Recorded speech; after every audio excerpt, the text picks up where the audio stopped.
This happened when I was 16, 4 years ago now. I grew up in this big suburban house that my parents bought before I was born. It's one of those places that looks normal from the outside, but has all these weird quirks once you're inside. The biggest quirk by far is the basement. It's easily the largest room in the house. My parents finished it years ago and turned it into this casual hangout space with a sectional couch, a decent TV, and a couple of storage rooms in the back. You'd think a space like that would get a lot of use, but my parents are the type who prefer the living room upstairs. So basically, the basement is essentially mine. The other thing you need to know about is my cat. His name is Shadow, and he's one of those annoyingly friendly cats that constantly needs attention. Because of that, my parents put him in the basement every night before they go to sleep so he doesn't bother them. Now here's where things get a little sketchy, and I'm just going to be honest about it because there's no point in pretending otherwise. The basement has this interior door that connects directly to the garage. It's technically supposed to be a convenience thing for bringing in groceries or whatever, but for me, it was a convenience thing for sneaking people in. Anyway, it was a Friday night when this went down. I remember that specifically because I had invited this girl Emily over, which I wouldn't have done on a school night. I also remember assuming Shadow was already down there. It wasn't a conscious thought, more so an implied assumption. It was past the time when my parents usually put him down there, so I figured he was asleep somewhere in the back. As per usual, that's why I didn't freak out when I heard a noise from one of the storage rooms. It was this faint rustling sound, like something moving around in the boxes.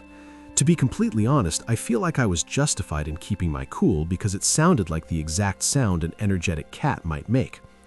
Emily obviously tensed up a little, but I explained to her that it was just my cat. And then we went back to pretending to watch whatever was on the TV. But the noises kept happening.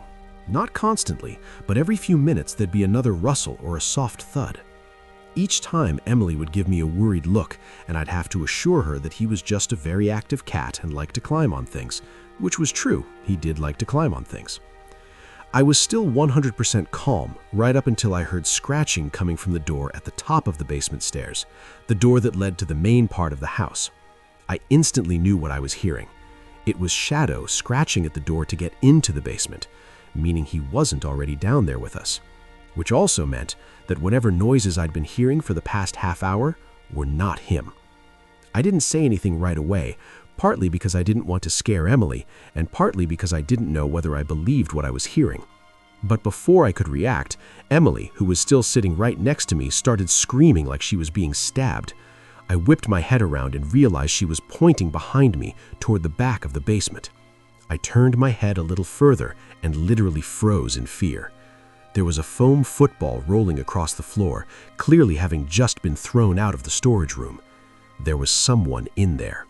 I didn't see anyone. The back of the basement was too dark, but there was no explanation. Someone was back there.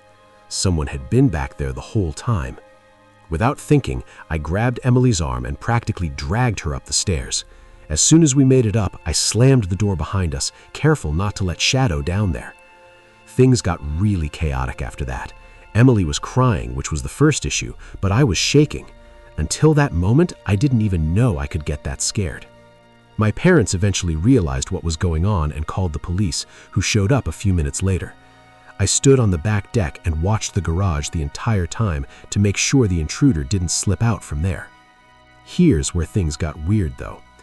The police ended up searching the entire basement, including the garage, but didn't find anyone.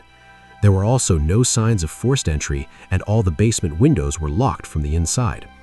One of the officers suggested the intruder must have slipped out through the garage before they arrived, but I know that's not possible. I was watching it the entire time. I would have seen them. But after searching the house, there was nothing else that the police could do. Of course, my parents also thought the intruder had slipped away without me realizing it, and I could tell they were upset, my dad especially. But I don't care what they think. I'm 100% certain that no one escaped through the garage.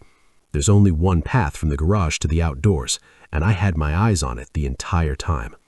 My family never got a resolution to all of this, and I still have no explanation for everything that happened.